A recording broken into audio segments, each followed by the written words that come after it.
In 1850, a Charleston court heard testimony about something that would later be systematically erased from historical memory. An enslaved man named Samuel testified that his owner's daughter had been forcing him into her bedroom for 3 years. The court dismissed the case. Not because they doubted him, but because under South Carolina law, an enslaved man could not be raped. He was property, and property had no right to refuse. Between 1830 and 1860, over 40 documented legal cases across the South involved enslaved men testifying to sexual coercion by white women. Most were dismissed before trial. When historians began cataloging slavery's violence in the 20th century, they focused almost exclusively on white male perpetrators and black female victims. The other pattern, equally systematic, equally brutal, was buried beneath layers of Victorian mythology and deliberate archival silence. But the evidence survived. In court documents, in plantation diaries, in WPA testimonies, in medical records, in the desperate letters of enslaved men who tried to report what was happening to them. What emerges is not an anomaly, it is a structure. To understand what was hidden, you first have to understand what was taught. The conventional narrative of slavery presents a simple binary: white male slaveholders exercising absolute power over black women's bodies, while white women remained passive bystanders or sympathetic observers. This version appears in textbooks, museum exhibits, and popular histories. It positions white women as either victims of the same patriarchal system or as reluctant participants who privately opposed slavery. The evidence tells a different story. By 1860, approximately 4 million people were enslaved in the United States. Roughly 2 million were male. They worked in fields, houses, workshops, and in the intimate spaces of plantation homes as valets, personal servants, carriage drivers, and body servants, roles that required constant proximity to white families. Proximity that was not incidental. It was engineered. In the hierarchical structure of plantation households, white women held absolute authority over domestic slaves. They controlled access to food, clothing, medical care, and punishment. They decided who worked inside the house and who worked in the fields. They determined sleeping arrangements, and in the privacy of plantation bedrooms, they exercised power in ways that would later be methodically erased. The first crack in the conventional narrative appears in the plantation records themselves. In 1835, Virginia plantation owner Thomas Dabney recorded in his ledger that his wife had requested the transfer of an enslaved man named Jim from field work to house service. The notation was brief. At E's request, Jim to house duty. 3 months later, Jim returned to field. E requests new houseman. Then 6 months later, E requests Marcus for house. Jim unsuitable. The pattern repeated. Every 6 to 8 months, different enslaved man was brought into house service at Elizabeth Dabney's request. Every 6 to 8 months, that man was returned to the fields and replaced. The ledger never explained why. But other plantation records from the same period show identical patterns: short tenures, frequent replacements. No explanations recorded. Think about what that meant. In a system where every expense was meticulously documented, the reasons for these transfers were never written down. The silence was not accidental, it was protective, because what happened inside those plantation homes contradicted the mythology being carefully constructed about Southern white womanhood. The mythology required white women to be pure, passive, and powerless. It required the erasure of their active participation in slavery's daily brutalities. And it especially required the erasure of any evidence that white women might exercise sexual power over the black men they owned. That mythology would become more than a cultural narrative. It would become a legal architecture. The legal framework that enabled this violence was built on deliberate silence. Under slave codes operating in every southern state by 1820, enslaved people were defined as property, not persons. They could not testify against white people in court. They could not refuse orders. They could not defend themselves against physical assault. And critically, they could not legally refuse sexual contact with white people. In 1823, North Carolina courts established a precedent replicated across the South: the legal impossibility of white-on-black rape. Since enslaved people were property, and since property could not consent or refuse, there could be no sexual violation. This created what legal historians later called a zone of silence. Any sexual contact between white owners and enslaved people existed outside the law's recognition. The zone protected white men who raped enslaved women, but it equally protected white women who coerced enslaved men. The evidence of that coercion survived in 3 places: court records involving inheritance disputes, medical records from plantation infirmaries, and testimonies collected from formerly enslaved people. Between 1830 and 1865, at least 47 legal cases in Southern courts involved disputes where enslaved men testified to being coerced by white women. These cases only reached court when money was at stake, when a mixed-race child born to a white woman threatened inheritance, or when family members contested wills. In 1842, Louisiana courts heard testimony from an enslaved man named Robert, who stated that his owner's daughter, Catherine Fontenot, had been summoning him to her bedroom for 2 years. Robert testified that he had attempted to refuse and had been whipped. He testified that he had asked to be sold to a different plantation and had been denied. He testified that when Catherine became pregnant, the family attempted to force him to sign a document claiming he had seduced her. The court dismissed the case. Catherine Fontenot inherited her father's estate. Robert was sold to a Mississippi cotton plantation. The case file was archived under Property Disputes Miscellaneous. Medical records provide the second source. Plantation infirmaries kept detailed logs of injuries and illnesses. Dr. Samuel Cartwright, a physician who worked on multiple Louisiana plantations between 1835 and 1851, kept meticulous records. His journals include over 24 cases of young enslaved men treated for rectal tearing, genital injuries, and what he called nervous exhaustion following extended house service. Cartwright noted that these injuries correlated with service in households where young white women lived without married male relatives present. He made no further comment, but the pattern is unmistakable. Similar medical records exist from plantations in Virginia, South Carolina, Georgia, and Alabama. The injuries cluster around men working in close domestic proximity to white women. The records are clinically descriptive, but deliberately void of causation. The third source comes from the Federal Writers Project slave narratives collected in the 1930s. Over 2,300 formerly enslaved people were interviewed. Buried within hundreds of testimonies are accounts of sexual violence by white women. Lorenzo Ivy, interviewed in Texas in 1937 at age 87. Miss Sarah, she was the young mistress. She'd call you up to her room at night sometimes.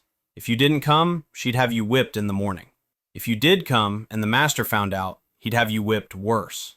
Fountain Hughes, interviewed in Baltimore in 1949 at age 101. The mistress's daughter, she'd make the young men come in when her mama wasn't there. If you said no, she'd tell her father you tried to touch her. That's all she had to say. You'd be dead by sundown. Charlie Davenport, Mississippi, 1938. White women had just as much power over us as white men. More power in some ways, because they could cry rape whenever they wanted to get rid of you. This was not an accident. This was a pattern. By the 1840s, the mythology of white female purity had become the ideological center of Southern identity. It was used to justify slavery, maintain racial hierarchy, and position white women as symbols requiring protection from the manufactured threat of black male sexuality. Inside plantation homes, the reality inverted the mythology. The mechanism escalated in 3 ways. First, through the expansion of intimate labor. Between 1820 and 1860, the role of body servants and personal valets exploded across the plantation South. Census records from 1850 show that households with unmarried white women or widowed white women were twice as likely to employ male body servants as households with married couples. The labor itself created opportunities for coercion. An enslaved man attending a white woman in her bedroom was already in a position of dangerous intimacy. Any accusation she made would be believed without question. Any refusal could be reframed as insubordination or assault. Second, through deliberate isolation. Plantation records show that men brought into intimate household service were frequently separated from their families, moved into quarters adjacent to the main house, and forbidden from socializing with other enslaved people. This prevented them from reporting what was happening and eliminated witnesses. In 1847, Georgia plantation owner Margaret Carter wrote to her brother, "I have moved Jacob into the house and away from the quarter. He requires no oversight from field drivers." 3 months later, "Jacob has proven unsatisfactory and will return to field work. I require a replacement." Third, through the weaponization of rape accusations. By the 1850s, the mythology of white female purity had created a death sentence for any black man accused of sexual contact with a white woman. The accusation alone was sufficient for execution. White women knew this, and they used it. In 1858, a Virginia court heard a case involving an enslaved man named Granville, who testified that his owner's daughter had threatened him with a rape accusation if he refused her demands. When Granville finally reported the coercion to the plantation overseer, the daughter immediately claimed he had attempted to force himself upon her. Granville was arrested, tried, and executed within 6 days. The case file survived. Inside was a letter from the plantation overseer to the owner, stating, "I believe Granville's account, but there is nothing to be done. The girl has made her accusation, and the law requires we proceed with the execution." The overseer knew Granville was innocent. The owner knew, but the system's logic was irreversible. Think about what this meant. Every enslaved man working in proximity to white women lived under constant threat of a false accusation that could end his life within days. Refusing sexual demands could trigger that accusation. Complying created evidence that could be used against him later. There was no safe option. This was the mechanism. The Civil War did not end this violence. It transformed it. Between 1865 and 1900, over 4,000 black men were lynched across the South. The vast majority were accused of rape or attempted rape of white women. Historical analysis reveals a disturbing pattern. Many accusations emerged in contexts nearly identical to antebellum coercion. In 1871, Georgia freedman Thomas Miller was lynched after being accused of assaulting a white woman named Elizabeth Turner. Miller had been Turner's former body servant, working in her household throughout the war. Witnesses testified that Turner frequently requested Miller's presence late at night. When Miller announced his intention to leave her employment and relocate to Atlanta, Turner accused him of attempted rape. He was lynched by a mob of 40 men before trial. The Freedmen's Bureau records contain dozens of similar cases. In each one, a black man in close domestic service to a white woman was accused of sexual assault shortly after attempting to leave that employment or assert independence. In each case, the accusation followed rejection. In 1872, Frederick Douglass wrote, "The same white women who once compelled our enslavement to their desires now destroy us with accusations of the very crimes they themselves committed." Ida B. Wells documented it exhaustively in her 1892 pamphlet, Southern Horrors. Wells interviewed survivors of lynch mobs and families of victims. Her research revealed that in at least 60% of lynching cases involving rape accusations, the accused man had previously worked in close domestic proximity to his accuser. Wells wrote, "The cry of rape is a convenient shield for white women who fear exposure of their own violations of racial boundaries." Wells was forced to flee Memphis after publishing her findings. Her printing press was destroyed, but her documentation survived. The breaking point came through deliberate preservation of evidence by black communities who understood that white-controlled historical records would never acknowledge this violence. Between 1880 and 1920, black churches and community historians collected testimonies from formerly enslaved people. They preserved letters, medical records, and court documents. They created counter-archives to resist the erasure they knew was coming. In 1919, the Commission on Interracial Cooperation investigated lynchings and uncovered what they called disturbing patterns of accusation originating from prior intimate contact. Their 1922 report included testimony from 17 black men who had survived lynch mobs and reported histories of sexual coercion by their white female accusers. The report was suppressed, but one copy survived, archived by a black librarian in Atlanta. That collection surfaced in 1976. The erasure was systematic and institutional. When 20th century historians began documenting slavery's sexual violence, they focused almost exclusively on the rape of enslaved women by white men. This was crucial work, but it also created a new form of silence. Academic institutions presented slavery's sexual violence through a single lens: white male perpetrators, black female victims. The pattern of white female perpetrators and black male victims disappeared from textbooks and museum exhibits. When it appeared at all, it was dismissed as anomalous rather than structural violence. This erasure preserved the mythology of white female innocence central to Jim Crow ideology. It avoided challenging feminist narratives that positioned women as universal victims. and it reinforced stereotypes of black male hypersexuality by erasing evidence of their sexual victimization. The truth began resurfacing in the 1990s, when historians gained access to sealed plantation archives. In 1998, historian Thelma Jennings published a study that included a footnote referencing the largely undocumented parallel phenomenon of white women's exploitation of enslaved men. That footnote opened a floodgate. Between 2000 and 2020, researchers uncovered thousands of documents, court records archived under misleading categories, medical records, personal letters, and WPA testimonies excluded from published collections. What emerged was undeniable evidence of systematic sexual violence by white women against enslaved men, enabled by law, protected by silence, and erased through deliberate archival suppression.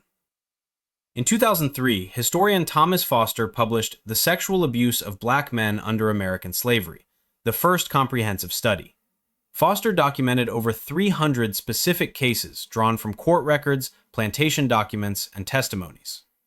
DNA analysis conducted between 2010 and 2020 revealed that between 4 and 7% of white-identified family lines in former slave states show evidence of African ancestry originating in the mid-19th century through maternal lines. White women giving birth to children fathered by black men. Under slavery's legal structure, these children were classified as white if the mother was white. The genetic evidence contradicts the historical record. The silence was built into the law. The legacy continues in how we discuss sexual violence, power, and race. Contemporary conversations overwhelmingly focus on male perpetrators and female victims. This framework is essential. It reflects the majority pattern. But it also obscures violence that doesn't fit that framework, including the sexual exploitation of men and boys, and the reality that women can be perpetrators when granted institutional power. The erasure of white women's sexual violence against enslaved men served the same ideological purpose as the erasure of African empires and black economic achievement. It maintained racial hierarchy by distorting the historical record. It presented white supremacy as a male project, exonerating white women from their active participation in slavery's violence. And it denied black men their history of victimization, reinforcing stereotypes of aggression while erasing evidence of vulnerability. The pattern repeats in how prison rape of black men is treated as inevitable rather than criminal, in how sexual abuse of black boys by authority figures is underreported, in how discussions of sexual violence erase male victims and female perpetrators. The evidence is no longer buried. The documents have surfaced. The testimonies have been preserved. The genetic proof exists. The question is whether the historical narrative will finally incorporate what the evidence has always shown. That slavery's sexual violence was not unidirectional, that white women were not passive bystanders, that black men were systematically victimized, and that victimization was deliberately erased to serve a mythology that required white women to remain innocent and black men to remain threats. This is what they never taught you.